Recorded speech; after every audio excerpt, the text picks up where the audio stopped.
ये है Gayatri media group और आप देख रहे हैं ताज न्यूज, आईना सच का।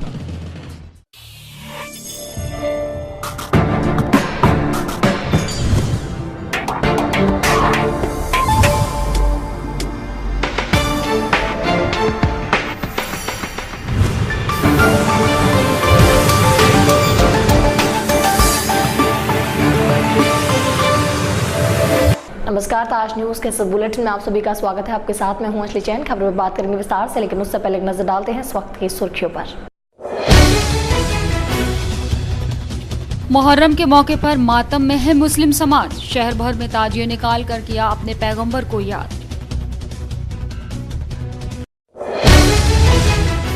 बरौली अहीर में ट्रेन की चपेट में आने से किशोरी की मौत, नहीं हो सकी शिनाख्त, पुलिस जुटी जांच में।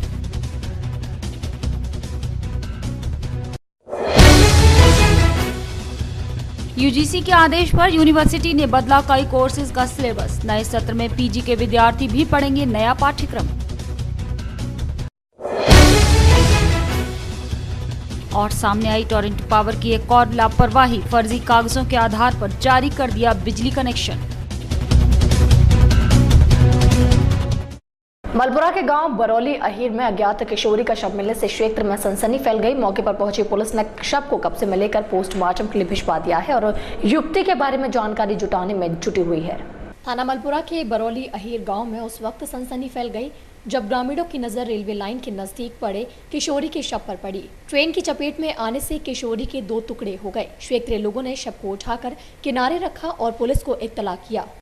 हमने देखा था जब भैया गरीब नहीं मिली, एक महिला थी वो चली गई अपने गाँव। ट्रेन पे चली गई थी। ट्रेन पे कटी है, हमने देखा। बताया जा रहा है कि मृतका के साथ एक महिला और भी थी जो घटना के तुरंत बाद ही मौके से फरार हो गई।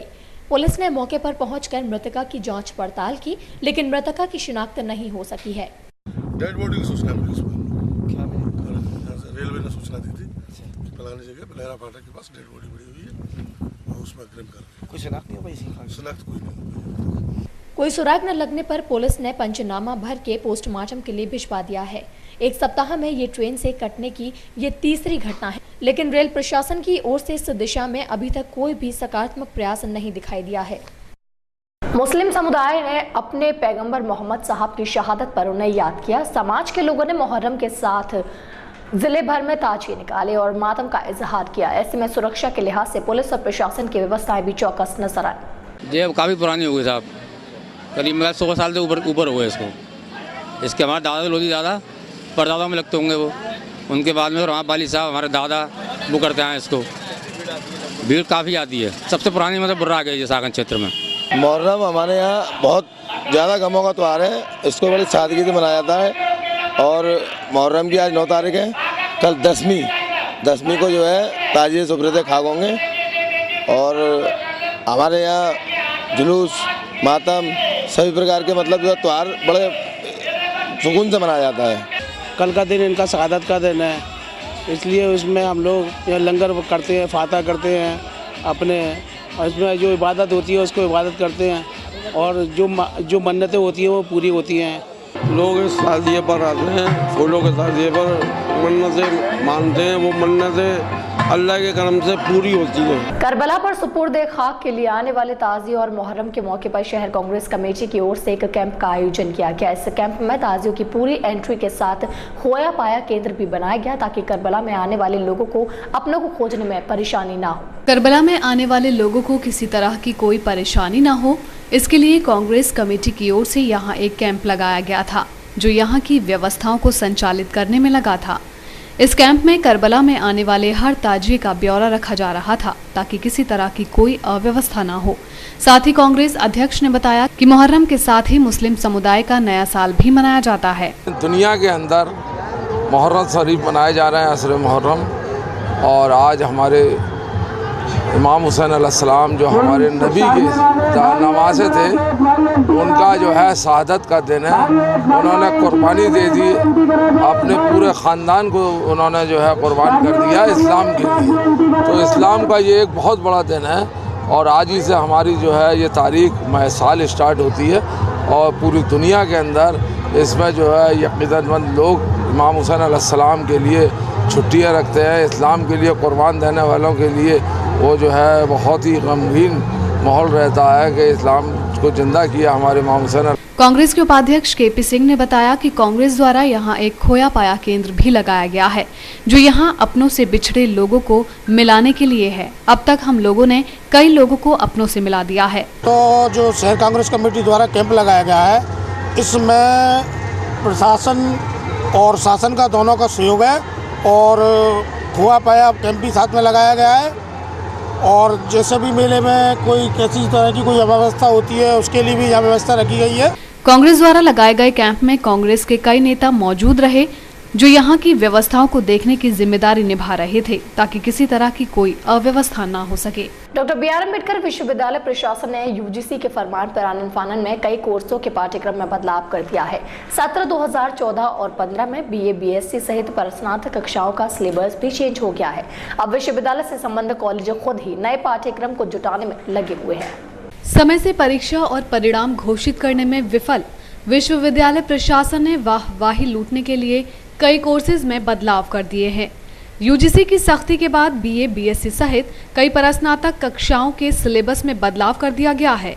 सत्र 2014 व 15 में नए पाठ्यक्रम के अनुसार ही परीक्षाएं कराई जाएंगी। विश्वविद्यालय अनुदान आयोग पूरे देश में समान पाठ्यक्रम लागू करना चाहता है।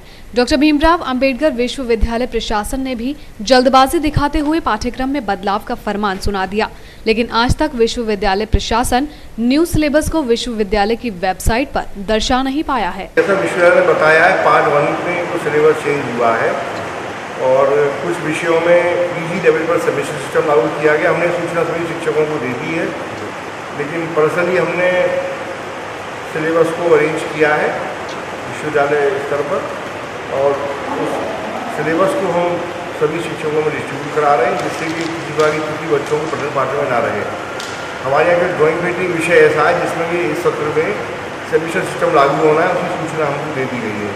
लेकिन बहुत बृहद रूप से सूचना विश्वविद्यालय से कोई प्राप्त नहीं हुई है कि एग्ज़ाम कब होंगे, कितने दिन टीचिंग होगा अभी, लेकिन बस ये बताया गया है सबमिशन सिस्टम लागू होगा। अब विश्वविद्यालय से संबद्ध महाविद्यालयों के लिए नया सिलेबस जुटाना मुश्किल बन गया है।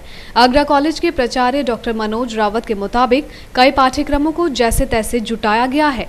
कोर्स बदल जाने की वजह से अब छात्र छात्राएं भी पाठ्यक्रम को लेकर संशय में दिख रही हैं।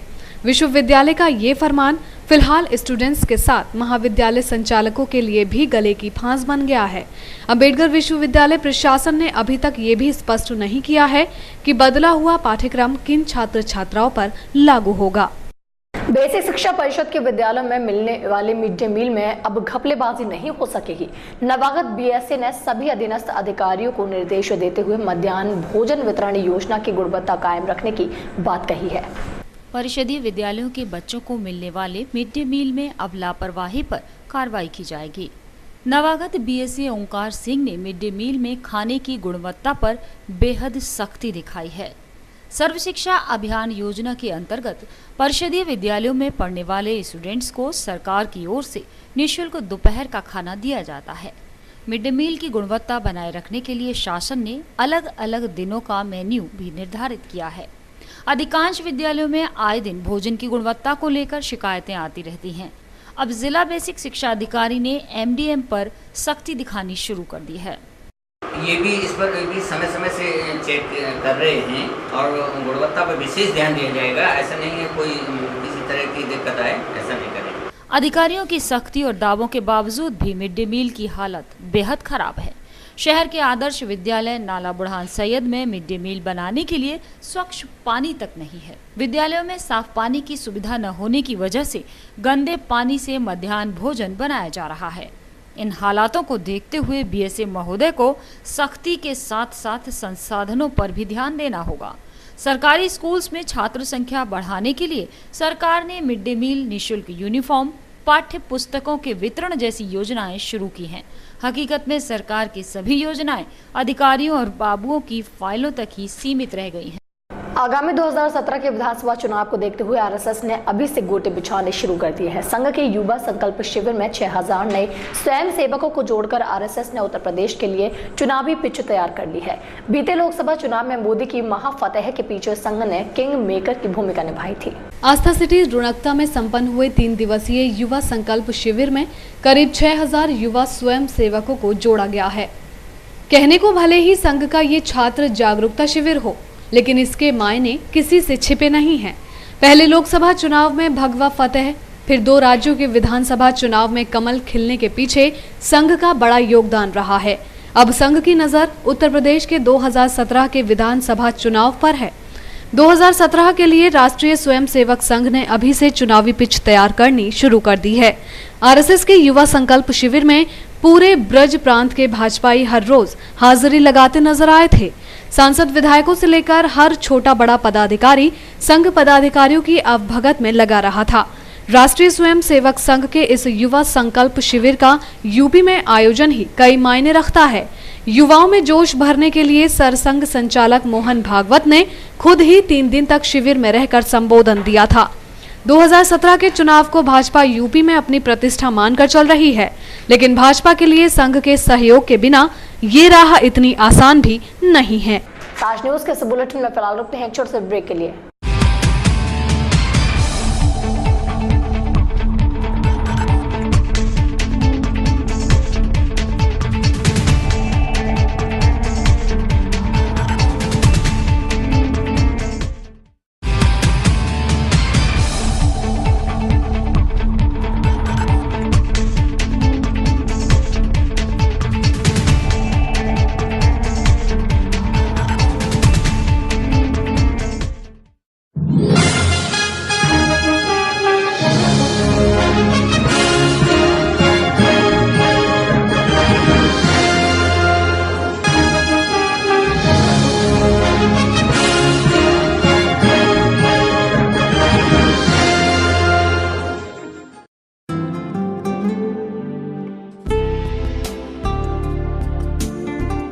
सरल हुआ, सुगम हुआ नया विद्युत संयोजन।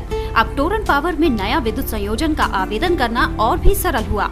आप निम्नलिखित दस्तावेजों के साथ हमारे किसी भी ग्राहक सेवा केंद्र में संपर्क करें और शीघ्र नया संयोजन पाएं, जैसे ग्राहक द्वारा भरा हुआ आवेदन पत्र, परीक्षण पत्र, लाइसेंस, विद्युत ठेकेदार द्वारा प्रमाणित, आवेदक का एक पासपोर्ट साइज फोटो, पहचान पत्र की प्रतिलिपि, यदि उपभोक्ता गरीबी रेखा के अंतर्गत है तो बीपीएल राशन कार्ड की प्रतिलिपि। जहां संयोजन अपेक्षित है उस जगह पर कोई बकाया राशि न होने का घोषणा पत्र 10 रुपए के स्टाम्प पेपर पर, अपेक्षित परिसर का स्वामित्व प्रमाण पत्र की प्रतिलिपि या उसके अभाव में 100 रुपए के स्टाम्प पेपर पर क्षतिपूर्तिबद्ध पत्र। यदि आवेदक उस परिसर का स्वामित्व नहीं है तो स्वामित्व प्रमाण पत्र के साथ मालिक द्वारा प्रमाणित अनापत्ति प्रमाण पत्र।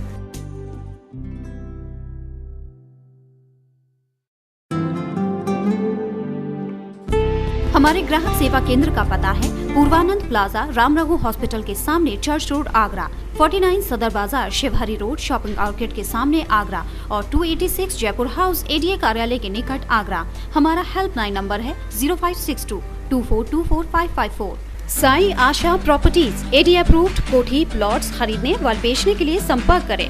ताज नगरी 2 में एडीए अप्रूव्ड प्लॉट्स के लिए संपर्क करें।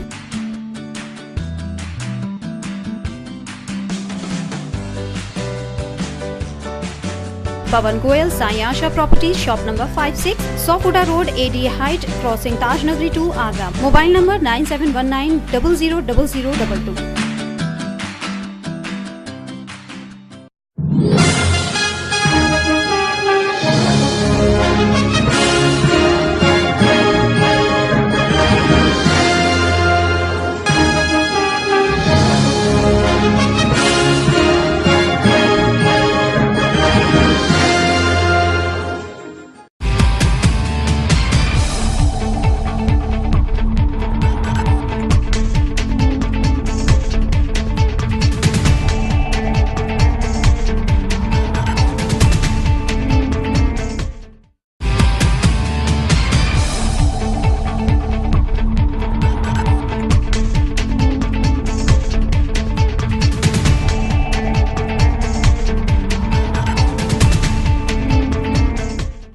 वाजिब तरीके से टोरेंट पावर के नए कनेक्शन की औपचारिकताओं को पूरा कर पाना किसी उपभोक्ता के लिए बेशक ही मुश्किल भरा हो, मगर फर्जी कागजातों के आधार पर कंपनी ने झट से कनेक्शन जारी कर दिया।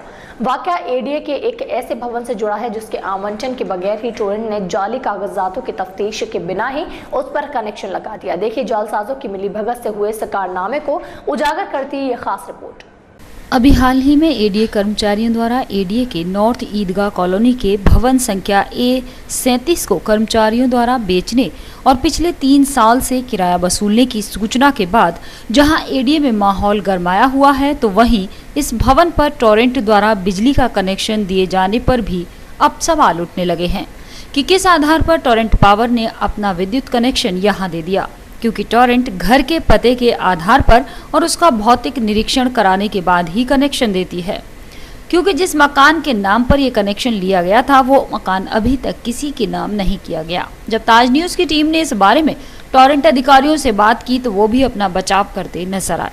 देखिए किस तरह वो अपनी भूल दूसरों पर डाल रहे हैं। जांच करेंगे, अगर हमारे संज्ञान में ऐसा प्रकरण अभी है नहीं और हम पूरे डॉक्यूमेंटेशन के साथ सरकार के द्वारा मान्यता प्राप्त ठेकेदारों की एनओसी के द्वारा हम पूरी प्रक्रिया के साथ कनेक्शन लगाते हैं नए, और उसमें कहीं अगर कुछ ऐसा है और आगरा डेवलपमेंट अथॉरिटी की तरफ से हमारे पास अगर कुछ ऐसा आता है, पत्राचार होता है, तो हम उस पर उचित कार्रवाई करेंगे।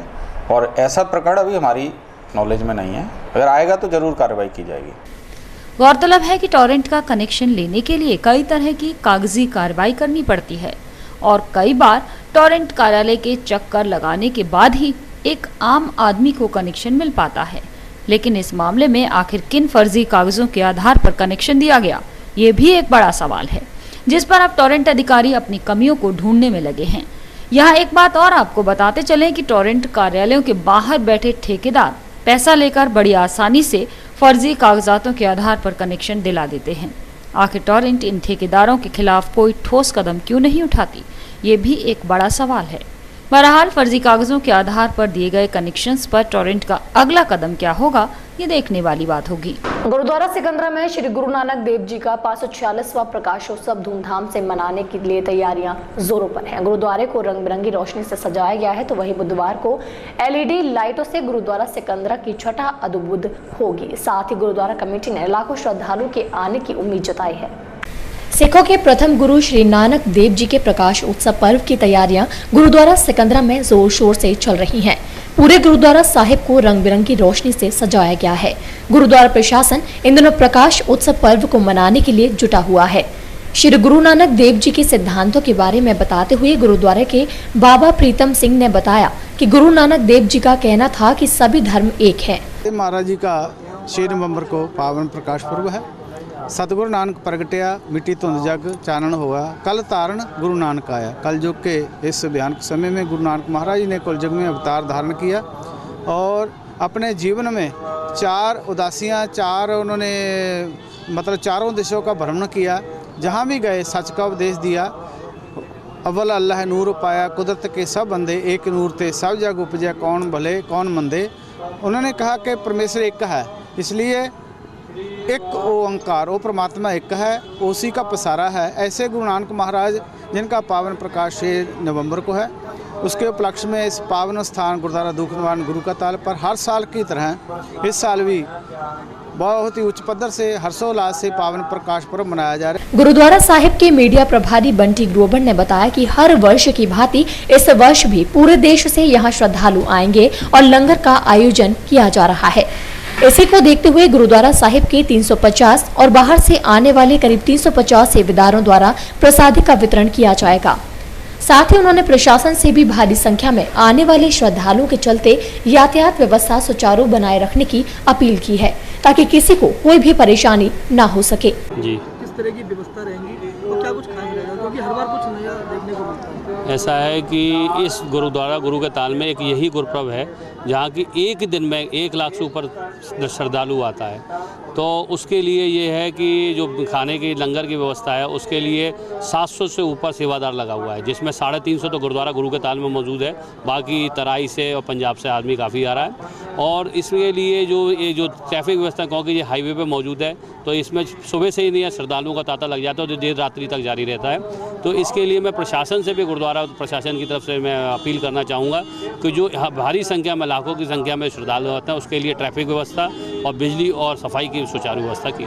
गुरुद्वारा सिकंदरा के साथ 6 तारीख को ही गुरुद्वारा मंजीत साहिब में रखे श्री अखंड पाठ साहिब की संपूर्णता प्रातः 10 बजे भाई जगमोहन सिंह, भाई कुलतार सिंह हजूरी रागी व कथावाचक ज्ञानी अंग्रेज सिंह और बंगाल साहिब दिल्ली गुरुद्वारा ताल दीवान में अपनी हाजिरी लगवाएंगे। आगामी 5 से 10 नवंबर तक आयोजित होगी ताजनगरी में राष्ट्रीय table tennis championship. Eklavya sport stadium में आयोजित होने वाली इस प्रतियोगिता में टेबल टेनिस जगत के कई महारथी शिरकत करेंगे। भारतीय टेबल टेनिस के संघ के तत्वाधान में टेबल टेनिस द्वारा आयोजित इस प्रतियोगिता में पूरे देश से आए 10 वर्गों के सैकड़ों खिलाड़ी अपनी प्रतिभा का प्रदर्शन करेंगे। LIC राष्ट्रीय टेबल टेनिस चैंपियनशिप का आयोजन आगामी 5 नवंबर से किया जा रहा है। 6 दिवसीय टेबल टेनिस प्रतियोगिता के दौरान राष्ट्र भर से आए नामी ग्रामी खिलाड़ी अपनी प्रतिभा का प्रदर्शन करेंगे। पूरे देश से करीब 580 से ज्यादा खिलाड़ी 10 वर्गों में अपनी जोर आजमाइश करेंगे। वर्गीकृत प्रतियोगिता की महत्वता को देखते हुए प्रतियोगिता को 2 वर्गों में विभाजित किया गया है, जिसमें पुरुष और महिला खिलाड़ी अपने बेहतरीन प्रदर्शन से आगंतुकों का मनोरंजन करेंगे। UPTT संघ के सचिव अरुण कुमार बनर्जी ने बताया कि नेशनल चैंपियनशिप के पहले राष्ट्रीय महत्ता के तहत खिलाड़ियों के लिए ये महत्वपूर्ण चैंपियनशिप है। इंडिया के सभी टॉप प्लेयर्स वुमेन सेक्शन में, महिला विभाग में, बॉयज़ में, यूथ में और मेंस में सारे टॉप प्लेयर्स यहाँ खेलेंगे। और ये आगरा की हिस्ट्री में फर्स्ट टाइम ऐसा है कि टेबल टेनिस में इतना बड़ा इवेंट फर्स्ट टाइम यहाँ ऑर्गेनाइज हो रहा है। और इन साल जो ये टूर्नामेंट 5 से 10 यहाँ पे एकलव्य स्टेडियम में हो रहा है। उत्तर प्रदेश TT संघ द्वारा 8वीं बार इस तरह का आयोजन किया जा रहा है। राष्ट्र के सभी वरीयता प्राप्त खिलाड़ी पुरुष, महिला, बालक बालिका, जूनियर बालक, सब जूनियर बालक बालिका एवं कैडेट बालक बालिका अपनी प्रविष्टियां पक्की कर चुके हैं। वहीं भारतीय टेबल टेनिस द्वारा केरल के N गणेशन अंतर्राष्ट्रीय रेफरी इस चैंपियनशिप में कंपटीशन मैनेजर एवं दिल्ली से आए AS कलेर मुख्य रेफरी का रोल अदा करेंगे, जिससे प्रतियोगिता में भाग लेने आए प्रतिभागियों का सही से चुनाव हो सके। बॉलीवुड में इन दिनों सलमान खान की बहन अर्पिता की शादी को लेकर काफी चर्चाएं चल रही हैं। गौरतलब है कि कांग्रेसी नेता सुखराम के पोते आयुष शर्मा के साथ 18 नवंबर को हैदराबाद में शादी होनी तय हुई है। इस शादी में देश के प्रमुख राजनीतिज्ञों के अलावा फिल्मी दुनिया की हस्तियां और बड़े बड़े बिजनेसमैन भी शामिल होंगे। इन दिनों सलमान खान की बहन अर्पिता की शादी को लेकर चर्चा चल रही है। अर्पिता की कांग्रेसी नेता सुखराम के पोते आयुष शर्मा के साथ 18 नवंबर को हैदराबाद में शादी होनी तय है। वैसे तो शादी के समारोह में विभिन्न क्षेत्रों से जैसे फिल्म जगत, राजनीति, बिजनेस आदि से जुड़ी दिग्गज हस्तियों को आमंत्रित किया गया है।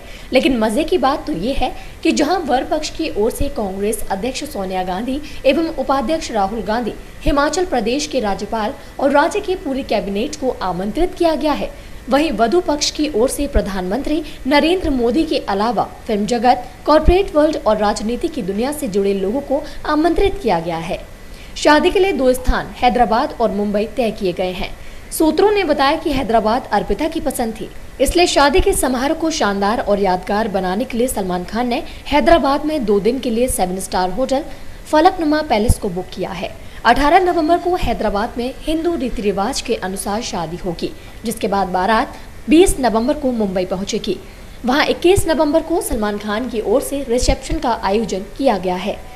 वधु पक्ष के लिए जहां शादी एक बड़ा समारोह माना जा रहा है, वहीं वर पक्ष की ओर से ये एकमात्र पारिवारिक कार्यक्रम है जिसमें करीब 100 करीबी रिश्तेदार ही भाग लेंगे। ताज न्यूज के इस बुलेटिन में फिलहाल इतना ही। मुझे दीजिए इजाजत। नमस्कार।